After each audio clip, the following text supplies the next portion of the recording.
intro. Yeah, this is way better than That's Hangman. Destination Saturn. That's the acoustic interpretation of Hangman Hangman. There we go. That's how the song goes.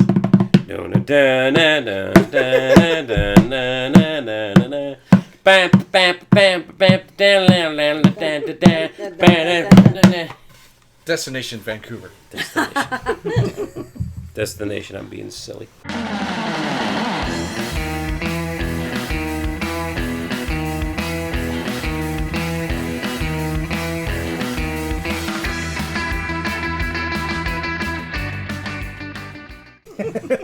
So on this episode of Tiki with Ray, we're going to do things a little differently. Whoever gets to carry the tiki stick gets to speak. Ooh, And you have to let them talk and finish their sentences. I think you're going to have to carve it. That's a good idea. So let's go. Ray, you look like... It's all about me. Hi everyone, this is Ray, or some of you might know me as Tiki with Ray, and today I'm up in Vancouver, BC with my good friends Brian and Bernie. This is your house. And essentially your Tiki-ma collection. And what is your name for the audience? Aaron? Aaron, what's your last name? Hicks. Aaron Hicks. Double A-Ron. Double A-Ron? Double A-Ron, That yes. also works? Woo. Up here in Vancouver, we got the Shameful Tiki Room. We do. Which is, in my opinion, one of the best tiki bars there is in just that I've been to. Perfection. There's what I like to call perfect tiki bars. And the Shameful Tiki Room is one of those that has like awesome drinks, awesome decor, awesome music, awesome vibe. Mm-hmm. Now, another tiki bar opened up here not too long ago called, what's it called? The Sneaky Tiki. The Sneaky Tiki. And I saw pictures of it. Mm-hmm. And it's kind of more beachier. It's tiki party, light? bazaar, novelty store tiki. Exactly. Yeah. So there's stickers on the ceiling of colorful tiki-ish things. It's wallpaper with ferns on it. Yeah. They supposedly took 3 months to build it out, and it looks like they spent maybe 4 hours on a Tuesday afternoon. Wow.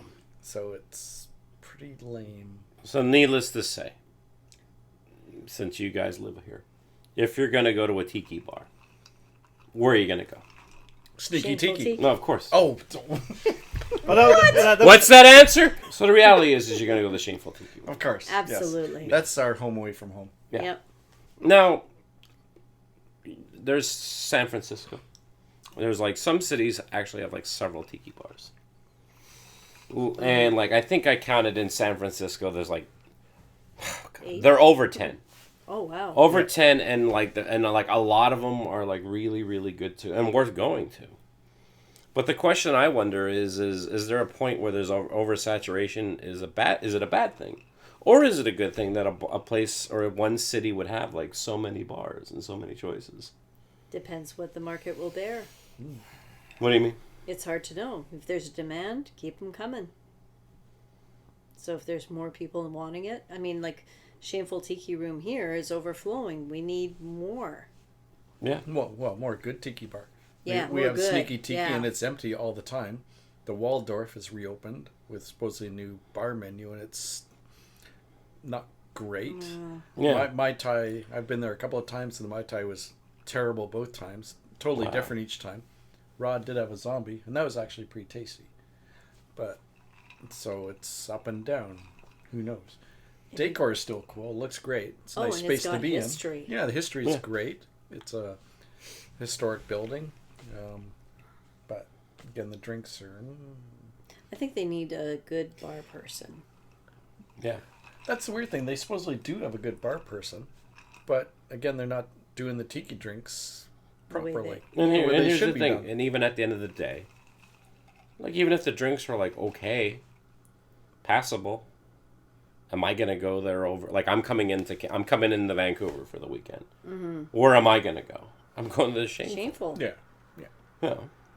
Well, there's also a reason why the Shameful Tiki Room gets press in all kinds of different areas. I mean, if you come to Vancouver now, if you type in the top 10 things I do in Vancouver, I bet you the Shameful Tiki Room ends up on one or two lists.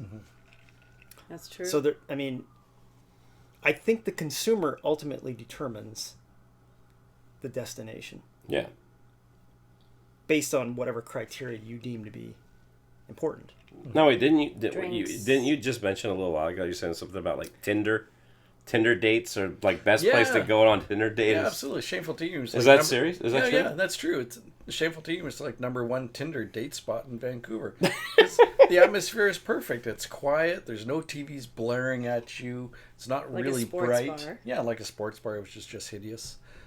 It's quiet. It's dark. You can speak to each other. And even if the date's not going well, there's cool stuff going on, like mystery bowls coming out, fire, smoke, whatever. There's stuff to look at. I hate to say this, but I've gone on dates. I've gone on dates where I've gone to a bar where I'm like, well, this date, there ain't going to be a date number 2. But I'll be back here again, though. This is really cool. There we go. Well, the Shameful also provides an active subterfuge Yeah. to the point of the dates. So if something is not going well and there's some dead air, the chanting of Mystery Bowl is going to change the, what's going on, right? That's right. Oh yeah. Yeah, and where else can you get like a drink for 2, which is perfect for a date, right? Unless the date's not going well. Well, then Or the someone, person's someone a- gets to Or the drink all that person's a drink. germaphobe. I'm not going to share that bowl with you. That's right. See you later, Bob. I'm drinking this all Well, myself. it's funny. I was down at Holly Paley in Portland, and I was talking to Sierra. She's the yeah. bartender there, and she was saying that if you Google best place for a birthday or a party, Holly Paley is #1. Yeah, I'm Really? surprised. Great. And it's funny Yeah, because the atmosphere is yeah, amazing. yeah, and I'm sitting there, and then I start looking around. I'm like, there's a party. There's a party. And there's a party. It's like it's Yeah. the truth. So down there's the Holly Paley, and then there's the Alibi. Oh yeah, yeah. Alibi's fantastic for Yeah. that. Yep, I'll give it that. Well, having just come back from Southern California, or Yeah. I guess Northern California, both, and spending time in San Francisco with the 10 bars, let's Yeah. say. So interestingly, 4 or 5 of them are clustered in a very small geographic area. Yep. But for instance, Pagan Idol is in the financial district. And the types of people going in there was sort of reflective of people that were working in that area. Either Suits. coming in from after work, not necessarily suits, but there was a different level of, for instance, if you went to Smuggers Cove later in the evening, there was a definite level of clientele that was younger. More As almost. smugglers? Yeah. Yeah. What you and I have talked about before. Yes. Where it, and so, and then you get a place like the Tonga Room, which has like a 4 or 5 p.m. happy hour. Say you want to open up a tiki bar, right? Obviously, you got to think about, well, who are you catering to? Like, who's Yeah. the clientele? Well, who is it? Absolutely. Is it 20-some-year-olds? Is it 30-some-year-olds? Is it tiki people? Well, yeah, I don't know if you need to cater to the person so much, because these kids come in, like, see the kids come in the Shameful Tiki Room. Yeah. Kids being like young peeps, barely old enough to 20. drink. They don't know anything about tiki. They're coming in there just because it's a fun place to be. And Like, they're there's like- drinks are on fire, there's smoke happening, drinks they've never heard of before. They don't know anything about it. They keep coming back because it's a cool space to be in. And you can talk to each other. I should do and that that sometime. hooks them Yeah. because then they want to know more about it. What's the history? What's going on? Yeah. Why is it like this? I would like to do that. Not to be scientific like how you were saying, but I'd like to go throw my lab coat on, have my clipboard, and it would be a really honest question to ask. Like, imagine go around a tiki bar, go around the Shameful, and just ask everyone, hey, just curious, are you having a good time? But like, so what brought you in here? Or what brought you back? What is it about the Shameful Tiki Room? Or what is it about a tiki bar that made you decide to come here as opposed to the thousands of other bars that you could have gone to? So maybe the secret to like having a successful tiki bar isn't even about like, have a good bar, but if you can get to that point where people are coming to your place through word of mouth and they're not even tiki people, then you've done it. Yeah. You've achieved your goal. Yeah. Because let's be honest. I mean, like when it comes to like, say you're going to travel somewhere, you're going to go to a city, you're going to go to a country that you've never been to. you don't know what you're gonna, you don't know where the good places are, where the bad places are. You can pick up like a Travel guide. a travel guide, and that'll tell you some things. But there's nothing better when, if like say I talk to you guys and you're like, hey, I'm gonna go to Toronto. Where should I stay? And you're like, well, you should stay here because this is a good place, or don't go there. Go to this restaurant because they got good food. This place sucks. And guess what I'm gonna do? I'm gonna do exactly what you tell me. So say I go to Toronto, and everything works out exactly as planned. And then someone asks me, hey, Ray, you were just in Toronto. Where should I stay? Oh, well, you should stay here. Don't go here. Don't go there. And I have a feeling when it comes to a lot of bars and a lot of restaurants and hotels and everything, a lot of this is like word of mouth. Oh, yeah. Totally. I'm hearing that like the kids that are in their 20s now, that supposedly they're starting to become a shift. Where drinking and going out drinking isn't something that it's not a thing for them anymore. Really? Where it's like the mentality is like, I don't want to go out and get drunk, and then someone films me, and now I'm on YouTube or Facebook, or yeah. There's like an online reputation to have, and it's like the idea of drinking is like it's just sloppy. As I'm drinking. Cheers. Yeah. Cheers. Sorry. Oh no. I don't have any drinks. I got to be responsible. But At least someone but does. this Wait, are is, you a millennial? Yeah, I wish I would. I'm not. Yeah, look, that'd be the most oldest looking millennial there is. But but think about that. And if that's true, we're like, I'll say there is a shift where like, I don't want to go out to a loud bar. I don't want to go out. If you want to get someone to go out to a bar, you got to give more Reason. more of a reason, more of an experience than just going. I mean, it's just like, I like, why would you, like, for example, like when it comes, like, why would you go somewhere to order like a beer when you can just buy a case of beer, and drink it?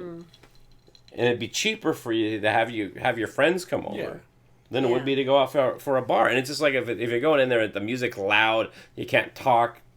What's the point? Yeah. But if you can create an experience, a unique experience, then you might be onto something. Yeah, I think that's why That's what people want to Tiki go. does. Yeah, why people want to go sit at the bar, like in a bar, sit at the bar so you can talk to people. Yeah.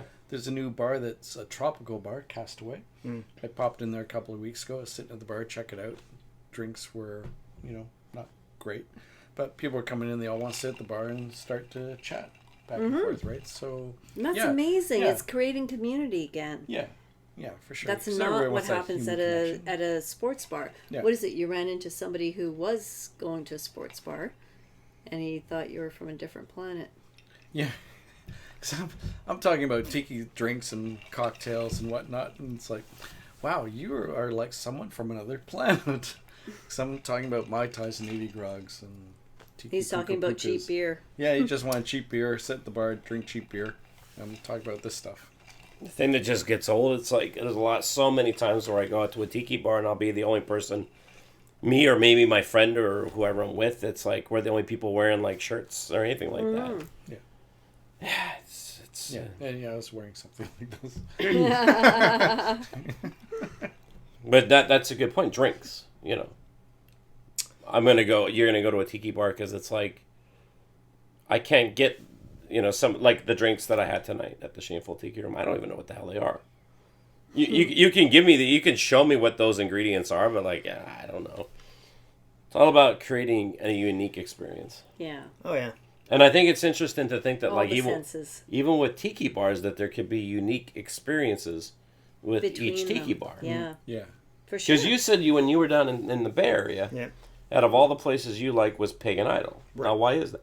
Well, but I mean, you walk in, and for anybody who's been to Pagan Idol, the first thing that you see when you walk in, you're in the bowels of a ship. There's portholes, and there's a bit of a conviviality going on, and then all of a sudden, like you think that's your experience, and then all of a sudden, there's a big launch into, hey, this other room is opening up for all you people that have been shipwrecked. now you get to enter the island, and so you enter into the next room, and it's more tiki-ish as opposed to nautical, right? So it's giving you that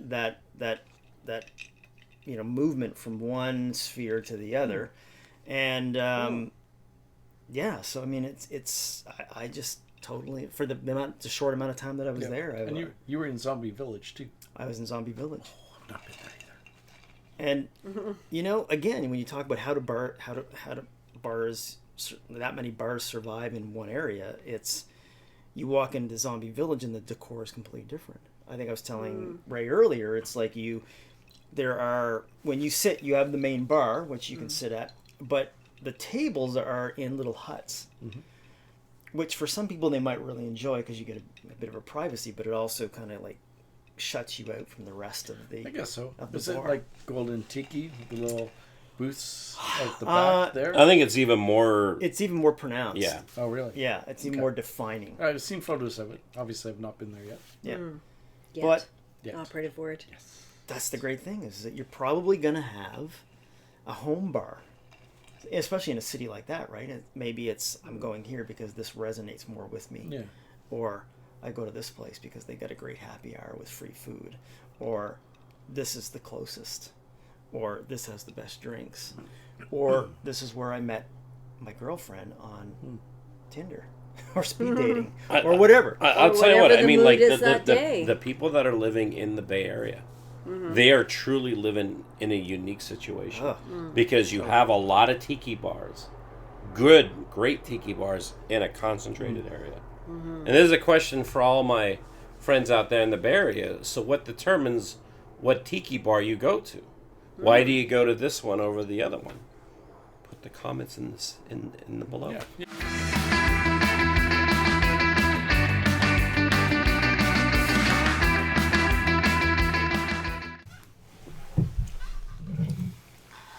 Oh, It's getting serious. Oh, whoa. All right, if you don't agree with my tiki opinions, You're going to spank me? Oh, sorry. Oh. no, you're going to spank Outer me, voice. Bernie. Oh! Up for the challenge. Hey gang, this is Tiki with Ray, and I just want to say thank you very much for checking out my video. I hope you enjoyed it. And if you want to see more episodes, click on the subscribe button. And if you liked the video, give it a like. That would mean a lot to me.